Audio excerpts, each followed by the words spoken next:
आपका पड़ोस आपका शहर नहीं है, आपका पड़ोस आपका एक गांव है। और गांव की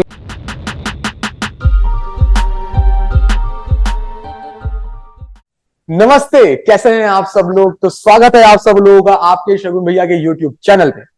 तो मैं आ चुका हूं अपने YouTube के लिए पहली वीडियो लेकर, और ये वीडियो मैं आप लोगों से बोलता हूं कि आपके लिए बहुत ज्यादा प्रोडक्टिव होने वाली है, बहुत अच्छी होने वाली है। और पहली वीडियो है तो ये बात भी बोल सकता हूं कि अगर कुछ गलती हो जाए तो प्लीज माफ कर देना यार। हाँ। और अगर कोई भी आपका सजेशन हो तो दिल खोल के आपके सजेशन एक्सेप्टेड है।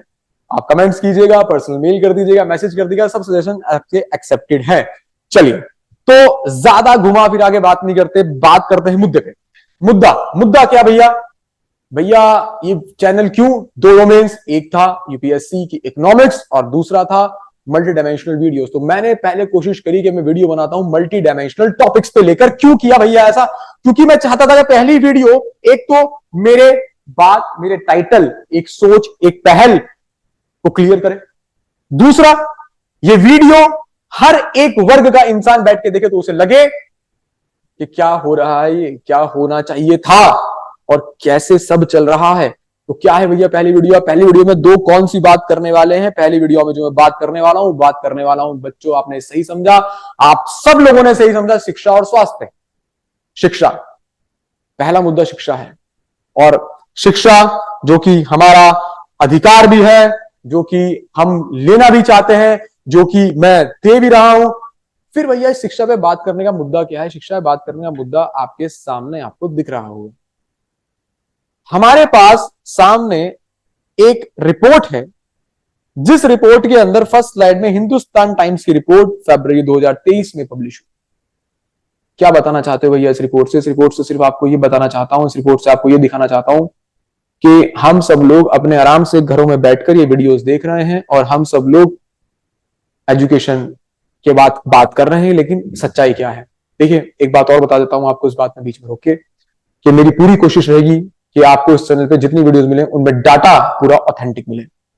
मैं डाटा का बाद में लिंक आपको डिस्क्रिप्शन में ऐड भी कर दूंगा, शेयर कर दूंगा आप लोगों से, आप जाके चेक कर सकते हैं। थोड़े मेरे विचार होंगे, लेकिन मैं आपकी पूरी कोशिश रहेगी कि जो डाटा है वो आपका ऑथेंटिक ही रहे।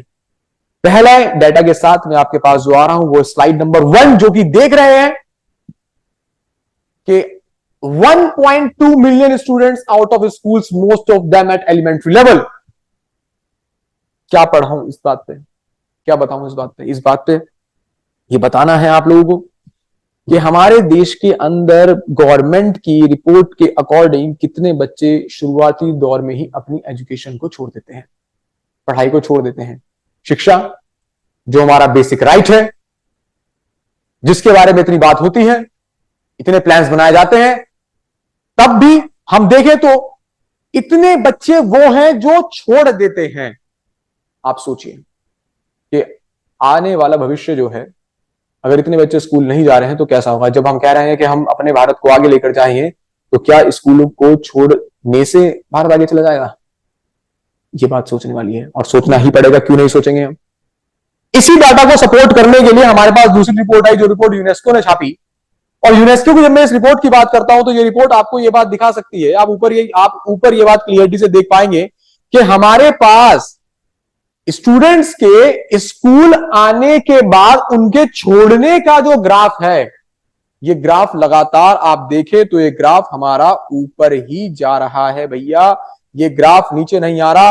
आप इसमें ये ऐसे चेक कर सकते हैं, मैं आपको ये मार्क करके दिखा सकता हूं बच्चे, कि हम 2014 के बाद से अगर देखें तो ये ग्राफ लगातार ऊपर की तरफ जा रहा है, अपवर्ड स्लोप। दैट मींस कि अगर मैं इस वाले बात करूं, मैं ऊपर वाले की बात करता हूं, तो यहां पे हमारे पास जो डाटा है वो गर्ल्स का डाटा है, आप देख सकते हैं।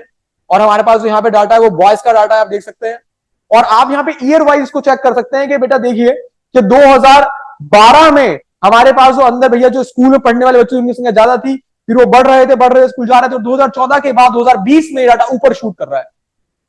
दैट मींस ये वो लोग हैं जो स्कूल गए बट प्राइमरी लेवल पे ही स्कूल छोड़ के बाहर आ गए। स्कूल छोड़ के बाहर आ गए, क्या इतना आसान मुद्दा है जिसके बारे में बात कर सकते हैं कि स्कूल छोड़ के बाहर आ गए? क्या कारण रहा होगा? कुछ तो कारण होगा। हम लोग जाएं स्कूल और स्कूल छोड़ के आ जाएं, बिना कारण के तो नहीं होगा। फिर सोचने वाली बात आ गई कि ये जो कारण है वो कारण अब दिमाग आपका चल रहा होगा क्या कारण है कि इतने लोग स्कूल जा रहे हैं और फिर छोड़ देते। तीसरी जो स्लाइड है, इस स्लाइड शायद आपको सोचने में मजबूर कर देगी। ये स्लाइड शायद आपको और सोचा है, ये स्लाइड शायद आपको थोड़ा सा दिमाग ये भी लगाए कि भैया ये सच में भैया ऐसा ही है क्या? मतलब हमें दिख तो रहा नहीं, मेरे पड़ोसी का बच्चा भी स्कूल जा रहा है, मेरे घर का बच्चा भी स्कूल जा रहा है। अगर अपने पड़ोसी के बच्चे को चेक करना है तो अपने पड़ोसी को चेक मत करो, अपने पड़ोसी का वो गांव चेक करो जिस गांव का एक बच्चा सच में स्कूल नहीं जा रहा। आपका पड़ोस आपका शहर नहीं है, आपका पड़ोस आपका एक गांव है, और गांव के अंदर रहने वाला वो किसान, जिस किसान के पास शायद इतनी मजदूरी है नहीं कि उसका बच्चा स्कूल जा पाए, और अगर वो अपने बच्चे को स्कूल भेज भी दे तो शायद इतना पैसा नहीं कि वो उसको स्कूल में पूरा पढ़ा पाए। तो इसकी सपोर्ट के लिए तीसरी स्लाइड पर हम बात कर लेते हैं। ये तीसरी स्लाइड आपको क्या शो कर रही है? School enrolment primary and survival rate to grade 4 of primary education. क्या मतलब है इस बात का कि स्कूल गए तो हैं, हम स्कूल गए तो हैं, लेकिन हमें ने बाद में आते आते स्कूल से हम लोग पहले ही ग्रेड में सरवाइव नहीं कर पा रहे, हम बाहर आ जा रहे हैं। हम लोग स्कूल गए हैं, स्कूल जाते हैं, एडमिशन हमारा कोई करा देता है, एडमिशन हमारे पास जो है आ रहे हैं। अगर हम 2014 की बात करें तो एनरोल 100% है, सर्वाइव 94% कर पाए। 2018 की बात करें तो 97% बच्चे एनरोल हुए, सर्वाइवल रेट 89% पे आगे गया। मतलब जितनों का स्कूल में दाखिला कराया वो सब स्कूल की अपनी शिक्षा को पूरा नहीं कर पाए। फिर हम कह रहे हैं कि हम तो शिक्षा बेसिक राइट है और हम तो शिक्षा दे ही रहे हैं। अब फिर एक चीज और, उस चीज से बाद में बिल्कुल करूंगा। हाँ, इसे भी सरकार की जिम्मेदारी है ना, तो सरकार जिम्मेदारी निभा तो रही है। ये देखिए number of government schools in India, अगर आज ही मैं प्राइवेट स्कूल से कंपैरिजन में गवर्नमेंट स्कूल को देखूं तो गवर्नमेंट स्कूल ज्यादा हैं। अगर मैं आज भी आप लोगों से बात करता हूं कि प्राइवेट वाले ज्यादा अपने स्कूल की क्या भैया एजुकेशन में कंट्रीब्यूशन दे रहे हैं गवर्नमेंट वाले, तो गवर्नमेंट वाले ज्यादा हैं। अगर आप देखें तो ये पीछे जो आप लोगों को ग्राफ दिख रहा है इसमें 84.6% आप यहां देख सकते हैं। हमारे पास जो ग्राफ है यहां पे मैक्सिमम जो स्कूल्स हैं वो गवर्नमेंट के ही अवेलेबल है, प्राइवेट स्कूल्स नहीं है। हाँ, इतनी बात तो मैं आप लोगों से कह सकता हूं कि प्राइवेट स्कूल्स हमारे पास में जो है वो प्राइवेट स्कूल्स हमारे पास में ये स्कूल्स में स्टूडेंट्स ले तो रहे हैं, लेकिन क्या हर वर्ग का स्टूडेंट ले रहे हैं? मैं आपको सच बता देता हूं, मेरी सारी वीडियो में मैं आपसे ऐसे सवाल पूछूंगा कि आप एक बार सोचने को तो मजबूर हो जाओगे। अब बताइए कि प्राइवेट स्कूल्स में स्टूडेंट तो है, क्या हर वर्ग का स्टूडेंट है? क्या आपके घर के बाहर जो गरीब किसान सब्जी बेचने के लिए आ रहा है या जो मजदूर आपके घर में मजदूरी कर रहा है, क्या वहां पर भी उनका बच्चा भी आगे बच्चे के साथ बैठ के पढ़ रहा है? प्राइवेट स्कूल में है वो, स्कूल में भी है वो, सरकारी स्कूल में होगा शायद, आपको पता नहीं, आपने कभी जरूरी नहीं समझा, उनसे पूछ लो। तो गवर्नमेंट की जिम्मेदारी कब तक थोपते रहेंगे? मेरा मुद्दा तो इस बात का है। कब तक मैं कंप्लेन करता हूं कि सरकार रोड बना देगी, सरकार स्कूल में एडमिशन दिला देगी, सरकार एजुकेशन दे देगी, सरकार हेल्थ दे देगी। हम इस देश के जिम्मेदार नागरिक होने की पीछे की जिम्मेदारी क्या निभा रहे हैं?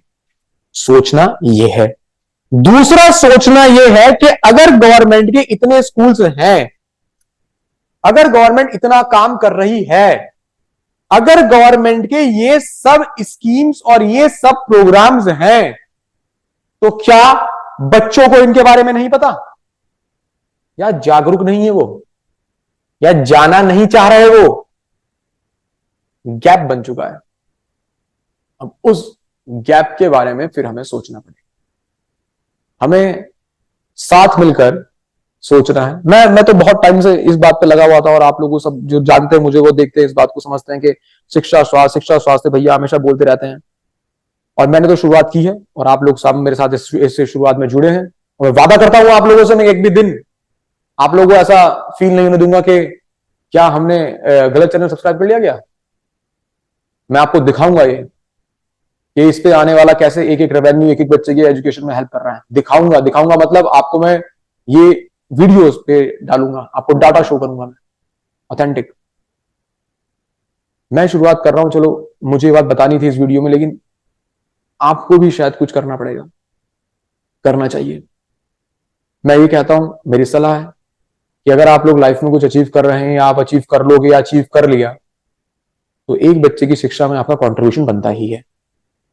और वो शायद आपको आज रियलाइज ना हो, लेकिन एक टाइम ऐसा आएगा कि आप खुद में ये रियलाइज करके सोचेंगे कि आपने शायद कुछ अच्छा किया है।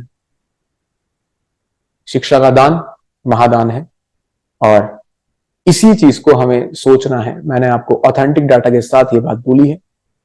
अब आपकी सोच और आपका साथ हमें इस तरह ही आगे लेके जाएगा। धन्यवाद आप सब लोगों का।